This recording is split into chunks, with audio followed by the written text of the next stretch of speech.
salut internaute, ça me fait super plaisir d'être avec toi aujourd'hui. Et le sujet, c'est ça.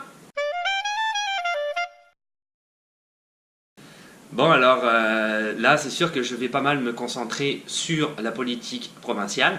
J'avais fait une vidéo précédemment, la dernière vidéo en fait que j'ai postée était sur la politique fédérale. Et là ça va être la politique provinciale. Comme dans la vidéo précédente, je vais essayer de rester le plus neutre possible. Je vais pas donner mes opinions politiques. Voilà, ça va être juste un état des lieux de la politique ici au provincial. C'est certain que, comme j'en avais parlé, il y a quand même ici un gouvernement et un parlement au provincial parce qu'il y a beaucoup d'autogestion, je vais appeler ça comme ça, l'autogestion de chaque province. Donc là, on va se concentrer sur le Québec, la province du Québec, qui est la province qui, a priori, pour le moment, bon, en tout cas, intéresse le plus grand nombre pour les francophones.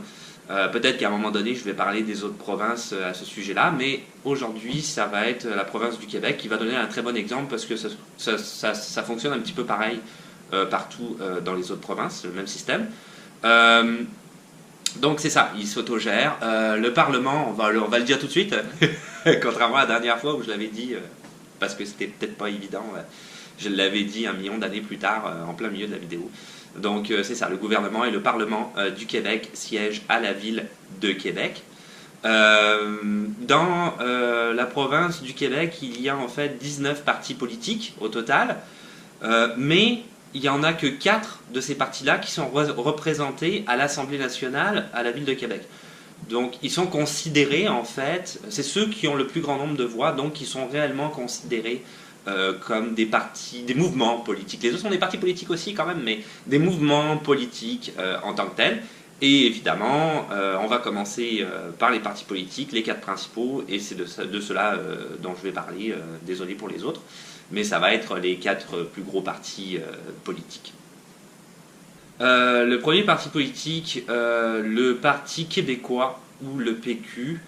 Alors c'est un parti, il y a énormément de choses à dire sur ce parti-là, parce que c'est un parti qui est vraiment ancré dans l'histoire. Donc je vais essayer de faire un survol rapide de ce qu'il a pu faire, parce qu'il a fait énormément pour le Québec à travers l'histoire du Québec. Le Parti québécois, c'est un parti qui est social-démocrate et nationaliste. Donc ça veut dire que c'est un parti qui favorise pas mal, qui favorise en fait tout court même l'indépendance du Québec, et qui protège l'emploi de la langue française au sein du Québec. Le PQ, le Parti québécois, en fait c'est la fusion de 2 partis indépendantistes de l'époque. C'était le mouvement Souveraineté Action de René Lévesque et de MSA, mouvement Souveraineté Action, c'est ça. Et le Ralliement National, le RN, de Gilles Grégoire. Ça c'est une fusion qui s'est effectuée le 11 octobre 1968 et ça a donné le Parti québécois. Donc c'était déjà 2 partis indépendantistes qui ont fusionné et qui ont donné le Parti québécois. René Lévesque, ici, c'est sûr, bon, c'est ça, je ne veux pas non plus, mais René Lévesque, c'est quand même une figure emblématique ici au Québec. C'est un de ceux qui a participé, une des personnes les plus importantes même pour la Révolution tranquille, dont on parle dans les années 60.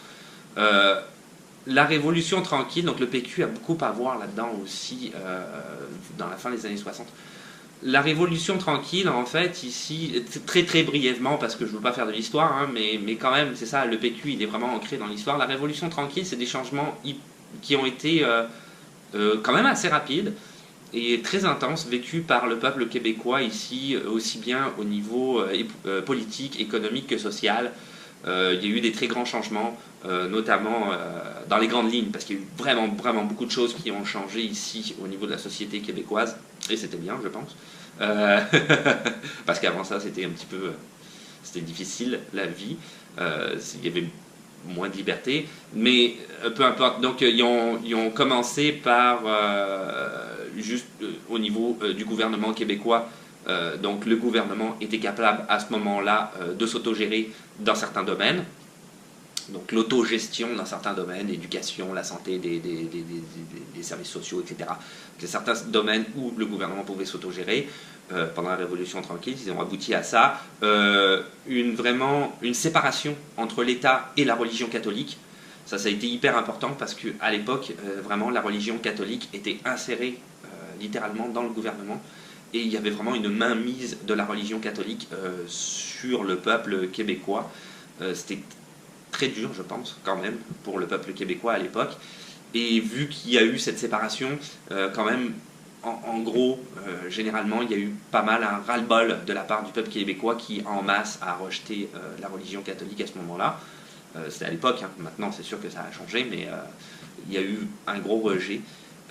Et puis l'identité québécoise, ça c'était super important parce qu'avant ça, ils étaient quand même pas mal brimés, ne serait-ce que par les anglophones, même les Français de France, parce que tu n'avais pas de culture en tant que telle québécoise, ça n'existait pas avant. Donc il n'y avait pas de livres québécois, il n'y avait pas de culture en tant que telle, qu'à partir de là, ils ont décidé d'avoir leur propre culture, et ce qui est très très bien, et de mettre ça en avant, cette culture-là, cette identité québécoise vraiment, de pouvoir en faire la promotion, entre guillemets, de vivre en tant que Québécois. Donc voilà, ça c'était un petit résumé de la Révolution tranquille, mais c'était important parce que c'est René Lévesque qui quand même était un de ceux qui a parti ce mouvement, ou qui était dans ce mouvement-là, et c'est un des fondateurs, le fondateur du Parti québécois. Donc je ne pouvais pas faire autrement que d'en parler. Depuis octobre 2017, le chef du PQ, c'est Jean-François Lisée, donc c'est quand même important de le dire, et les membres du parti, on les appelle les péquistes.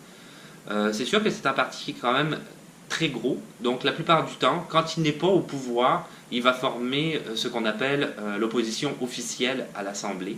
Je pense que c'est arrivé une seule fois, assez récemment, dans les dernières élections, je ne sais plus si c'était pas en 2010 ou 2011, je ne m'en souviens pas exactement, mais la CAQ était passée en avant.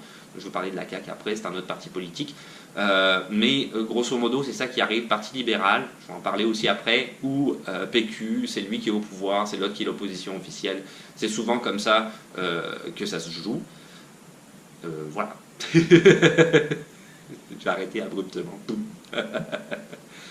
Alors, toujours d'un point de vue historique, parce que je ne peux pas parler, dans le fond, du Parti québécois sans parler un petit peu de l'histoire. C'est grâce au Parti québécois que le Québec a beaucoup de choses à l'heure actuelle. Le Parti québécois, quand il était au pouvoir, à 2 reprises, a tenté de faire un référendum sur la souveraineté afin de mener à l'indépendance du pays. Donc, c'est important quand même de le signaler. C'est arrivé le 20 mai 1980. Malheureusement, dans les votes, l'option fédérale a gagné à 59% des voix, donc c'était pas passé. Et le 30 octobre 1995, alors à ce moment-là, c'était Jacques Parizeau qui était à la fois Premier ministre du Québec et chef du Parti québécois. Et il avait affirmé, lors de ce référendum-là, que si ça passait pas, il donnait sa démission des 2 postes, d'ailleurs. Et ça n'a pas passé. Ça n'a pas fonctionné, et seulement à 1%. Donc l'option fédérale est passée à 51%. Ça a laissé pas mal un goût amer pour la plupart des Québécois ici. Ils ont été assez touchés par ce référendum-là. Je comprends, ça n'a pas dû être facile à vivre. Jacques Parizeau a tenu parole, il a donné sa démission, et des 2. Et c'est Lucien Bouchard qui est devenu Premier ministre et en même temps chef du Parti québécois. Donc c'était important quand même de le souligner parce que oui, ils sont indépendantistes, mais véritablement à cette époque-là, c'était pas juste pour dire ok, je suis indépendantiste, ça fait bien de le dire. Non, non, c'était dans les faits et dans les actions qui étaient prises par ces gens-là. Le Parti québécois, quand il a été au pouvoir, il a quand même obtenu beaucoup de choses pour le Québec aussi. Je vais en citer juste quelques-uns, mais il y a énormément de choses ici qui ont été obtenues grâce au Parti québécois, il faut le dire, et c'est encore une fois d'un point de vue historique. La charte de la langue française en 1977, qu'on appelle ici communément en fait la loi 101, ça c'est grâce au Parti québécois. Grosso modo, c'est assez compliqué quand même comme loi, mais grosso modo ça dit que la langue officielle du Québec c'est le français. Aussi tout ce qui est double affichage, c'est-à-dire que tu peux écrire des choses en anglais, mais le français doit prédominer sur l'anglais. Obligatoirement, il doit y avoir la traduction en français, et souvent écrit en plus gros, etc. etc. La Société d'assurance automobile du Québec, ou la SAC, qui a été créée en 1978, ça j'en ai parlé quand même assez en détail dans la vidéo du permis de conduire. C'est l'endroit où tu vas pour immatriculer ton véhicule, tu payes tes plaques une fois par année, tu payes ton permis là-bas une fois par année, tous les 2 ans ou 4 ans, je sais plus, il faut que tu fasses ta photo, ton permis de conduire parce que tu vieillis. C'est ça. Et l'assurance, c'est une assurance obligatoire à payer, etc., etc. Si tu veux en savoir plus sur la SAC, va voir la vidéo sur le permis de conduire, je te renvoie là-bas. La Commission des normes du travail en 1980, c'est aussi grâce au Parti québécois, et la création des centres pour la petite enfance, les CPE, donc les garderies en fait, en 1997. Donc là j'en ai cité quelques-uns, mais il y en a vraiment, vraiment beaucoup plus que ça. Tu peux aller les voir sur internet si tu veux. Donc c'est ça, le PQ y a pesé lourd sur la scène politique dans ces années-là. C'est grâce à lui que le Québec a obtenu énormément de choses. C'est sûr qu'à l'heure actuelle, il y a beaucoup de gens, c'est difficile à dire, mais je pense qu'il y a beaucoup de gens qui se retrouvent plus vraiment dans le PQ. C'était peut-être pas le PQ de René Lévesque, le PQ qui a à l'heure actuelle, il est peut-être plus pareil. Il faudrait demander aux gens qui sont à l'intérieur de ce parti et qui croient vraiment à 3000% à l'idéologie. Mais c'est l'impression que j'ai, en tout cas des gens qui a peut-être, voilà, c'est plus que c'était, ça a un petit peu changé. Bien que ça garde quand même encore les mêmes idées politiques, c'est certain, hein, ils sont toujours dans la même lignée. Donc ça c'est à voir. S'il y en a qui veulent laisser des commentaires là-dessus, bienvenue, il n'y a pas de problème, tu peux faire ça dans les commentaires, il n'y a aucun souci. Moi c'était juste un portrait assez bref du Parti québécois. Le Parti libéral du Canada, le PLQ, lui, donc j'avais déjà parlé dans la vidéo du fédéral qu'il existait un parti libéral au fédéral, il en existe un aussi au provincial. Ils sont dissociés l'un de l'autre depuis 1955, mais dans les grandes lignes, c'est quand même à peu près à la même type de politique. Lui, c'est le plus vieux parti qui existe dans la province du Québec. Il existe depuis 1867, le moment de la Confédération, la création même du Canada. Ce parti-là se considère comme à la fois centriste et fédéraliste. C'est-à-dire qu'il maintient l'appui du Québec. Il appuie... Non. Waouh, j'ai tout inversé. Il appuie le maintien du Québec au sein de la Confédération, donc dans le Canada. Le chef du parti, c'est Philippe Couillard depuis 2013. Son prédécesseur, c'était Jean Charest. Si tu me regardes et que tu vis ici au Québec, tu sais de qui je parle. Jean Charest, il a été longtemps au pouvoir. Et puis en tout cas, il y a eu plusieurs scandales à son sujet. De corruption, entre autres.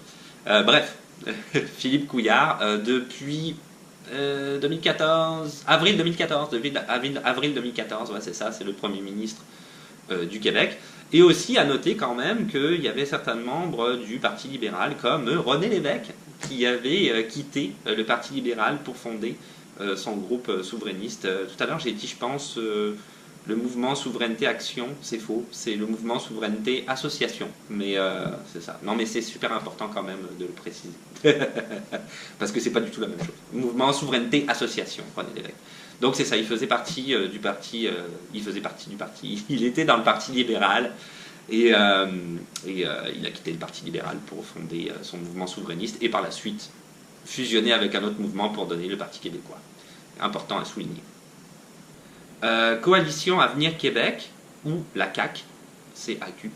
Ça c'est un parti où j'ai regardé sur internet et c'est très difficile de définir l'idéologie du parti. Il y en a, ils disent que c'est un parti de gauche. Il y en a d'autres qui disent que c'est un parti de droite. On ne sait pas trop. Mais bon, quand même, il a des idées qui met... il y a des idées qui sont avec ce parti politique-là, donc on se retrouve dans les idées ou on s'y retrouve pas. Le chef du parti, c'est François Legault, depuis février 2011. Ce monsieur-là, c'est un ancien péquiste, donc c'est un monsieur qui faisait partie du Parti québécois avant, et qui a fondé ce parti-là en février 2011. Depuis ce temps-là, c'est aussi lui le chef du parti. Les idées de ce parti-là tournent autour du développement économique, de la plus grande efficacité de l'État, du gouvernement, de la protection des familles et de l'éducation. Donc c'est ça dont je parlais, on ne connaît pas trop l'idéologie, mais les idées, on les connaît. C'est ça un peu les grandes idées de la coalition Avenir Québec. Donc voilà, c'est à peu près tout ce que j'ai à dire. Souvent, ils sont troisième, ils ont quand même pas mal de sièges à l'Assemblée nationale. Ils sont souvent troisième dans les options de vote, à part une fois où je pense qu'ils étaient deuxième. Ils avaient pris la place du Parti québécois. Mais oui, c'est quand même un parti qui est quand même assez important. Donc c'est ça, Coalition Avenir Québec. Québec solidaire, donc c'est le dernier parti. Québec solidaire, alors ça c'est un parti de gauche, complètement de gauche. Des idées, eux, ils en ont pas. Eux, ils affirment qu'ils sont à la fois, je vais essayer de m'en souvenir, mais il y en a tellement, progressistes, féministes, pluralistes, altermondialistes, qu'est-ce que j'avais vu, souverainiste, évidemment, pour une plus grande démocratie, une démocratie élargie, etc., etc. C'est énorme. Écologistes, ils sont écologistes aussi. C'est énorme. Eux, leur idée, c'est basé, voilà, c'est ça, sur ce que je disais, une démocratie plus élargie, sur l'égalité entre hommes et femmes, sur la protection de l'écosystème, sur un lien égalitaire et pacifique entre les peuples du monde entier, et plus particulièrement, ce que j'ai trouvé, le peuple autochtone, etc., etc. Donc c'est pas mal, beaucoup d'idées comme ça qui sont centrées là-dessus. Ils voudraient avoir une démocratie, c'est ce qui tendrait à avoir une démocratie participative et la souveraineté du peuple, ça va ensemble, hein, j'imagine. Donc c'est ça un peu, grosso modo, les idées, parce qu'ils ont vraiment beaucoup, leur idéologie est super vaste. Le parti a été fondé en 2006. Lui, en fait, c'est aussi la fusion de deux partis. C'était Option citoyenne et l'autre, c'était l'Union progressiste. Ah, je me souviens plus. L'Union des travailleurs progressistes, quelque chose comme ça. Je me souviens plus exactement. S'il y a quelqu'un qui me regarde, tu peux le mettre dans les commentaires, encore une fois. L'Union des travailleurs progressistes, je pense. Ou l'Union, ou la force des travailleurs progressistes. Quelque chose qui ressemble à quelque chose comme ça. On a l'idée de toute façon. Il y a toujours deux porte-paroles à ce parti politique-là, à cause de l'idée égalité homme-femme. Donc il y a un porte-parole féminin, un porte-parole masculin. À l'heure actuelle, c'est Manon Massé qui est porte-parole, et avec elle, il y a aussi Gabrielle Nadeau-Dubois, que ici tout le monde connaît pour avoir été, c'était l'ancien leader en fait du mouvement étudiant de 2012, qui est un mouvement de ras-le-bol, de grève, les grèves des étudiants, de ras-le-bol contre l'austérité et c'est ça, l'austérité du gouvernement, l'austérité économique principalement et sociale. Et il y a eu ce mouvement-là qui a été un énorme mouvement social en 2012, les carrés rouges. Si tu veux chercher sur internet, c'est quoi exactement, tape carré rouge et tu vas tout de suite voir c'est quoi. Donc c'est ça, c'était Québec solidaire, parti politique Québec solidaire. Le système électoral est complètement identique au système électoral au fédéral. Donc, je vais le résumer, mais si tu veux l'avoir dans le détail, tu peux aller dans la vidéo que j'ai faite précédemment sur la politique fédérale. Donc, c'est vraiment pareil. Une petite différence, mais vraiment c'est un petit détail, c'est qu'au fédéral, les élections, c'est tous les 4 ans, le 3e lundi d'octobre de la 4e année de l'investiture. Ok, wow, c'était quand même vraiment... ici c'est aux 4 ou 5 ans, c'est moins, je sais pas vraiment, ça varie entre 4 et 5 ans, ça dépasse jamais 5 ans, ce qui veut dire qu'on va partir en élection très très bientôt. C'est divisé en 125 circonscriptions, donc c'est un scrutin uninominal à un tour, le même système vraiment qu'au fédéral. Je vais voter pour le député de ma circonscription, de ma région, et le plus grand nombre de députés politiques d'un parti politique, et ben, le chef du parti, c'est lui qui devient à ce moment-là le Premier ministre de la province. Et le même système aussi, gouvernement majoritaire, gouvernement minoritaire. Donc, je le répète, si jamais je suis élu, j'ai eu le plus grand nombre de députés, je suis chef de parti, je deviens Premier ministre, mais que tous les autres partis d'opposition mis ensemble ont un plus grand nombre de députés que ce que je peux avoir à l'Assemblée nationale. Alors là, on est en gouvernement minoritaire et il y a une sorte de paralysie de l'État due au fait que voter les lois devient très compliqué. Gouvernement majoritaire, tout simplement, j'ai un plus grand nombre de députés à l'Assemblée nationale que tous les députés d'opposition mis ensemble. Donc, gouvernement majoritaire-minoritaire. Pour donner un exemple, gouvernement minoritaire, parce que je l'avais fait dans l'autre vidéo, donc je vais le faire ici aussi. En 2012, avait été élue Pauline Marois, chef du Parti québécois. C'était la première femme Premier ministre au Québec. Il n'y en avait pas eu avant. C'est elle qui a été la première. Malheureusement, elle a été élue avec un gouvernement minoritaire. Donc c'est certain qu'elle a utilisé, hein, comme je l'avais expliqué, c'est le vote de confiance ou la motion de censure pour essayer provoquer des élections anticipées. Donc après un an et demi, en 2014, elle a provoqué des élections et malheureusement elle a perdu au profit du Parti libéral qui lui est rentré en gouvernement majoritaire. Et donc en avril 2014, Philippe Couillard, dont je parlais tout à l'heure, qui est le chef du Parti libéral, est devenu Premier ministre du Québec. À noter quand même que depuis 2003, c'était les libéraux au pouvoir, donc Jean Charest, qui avait été élu en 2003. Il était reparti avec un autre mandat, réélu, jusqu'en 2012. Donc il y a eu 9 ans de Parti libéral au pouvoir. Ensuite, 1 an et demi à peu près du Parti québécois. Et de nouveau, depuis 2014, les libéraux. Donc on peut dire qu'on est pas mal.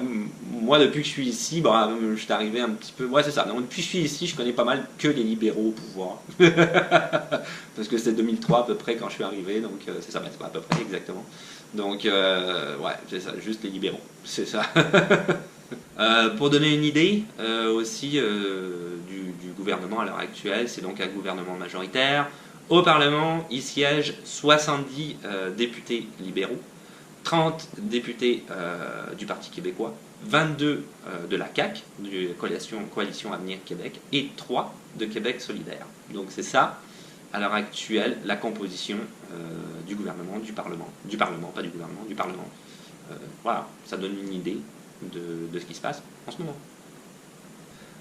En ce qui concerne la politique provinciale en tant que telle, la manière de gouverner, on va dire, en tant que telle, ici, dans la province. Je l'avais déjà dit dans la vidéo sur la politique fédérale, mais le provincial s'autogère dans pas mal de domaines, dans lesquels d'ailleurs le fédéral ne va pas du tout mettre son nez. C'est la province qui va gérer ça. Chaque province va gérer ça.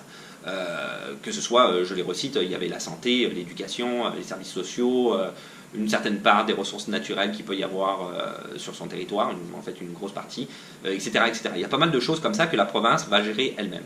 Le fédéral, pour aider de toutes les provinces, il va leur attribuer ce qu'ils appellent la péréquation fédérale. Alors, la péréquation fédérale, c'est vraiment de l'argent qui va distribuer à toutes les provinces pour essayer d'harmoniser le pays, d'avoir une harmonie économique et fiscale par rapport à toutes les provinces.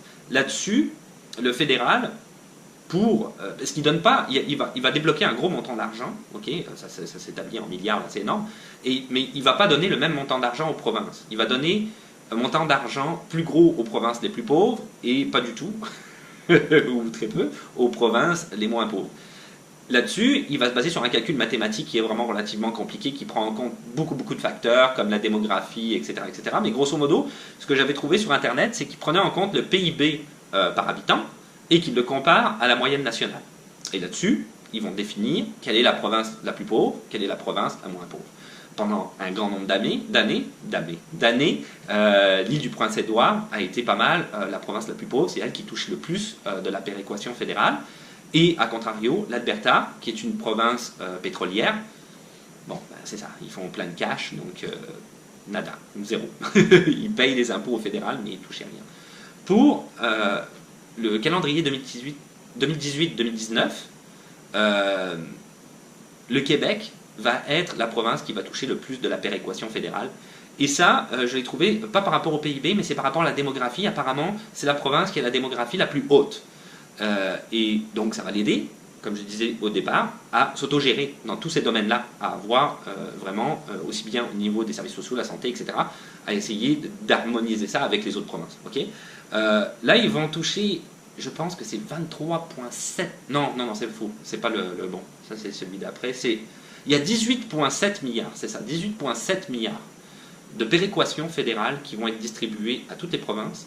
Et le Québec, à lui tout seul, va toucher 11,3 milliards, il me semble.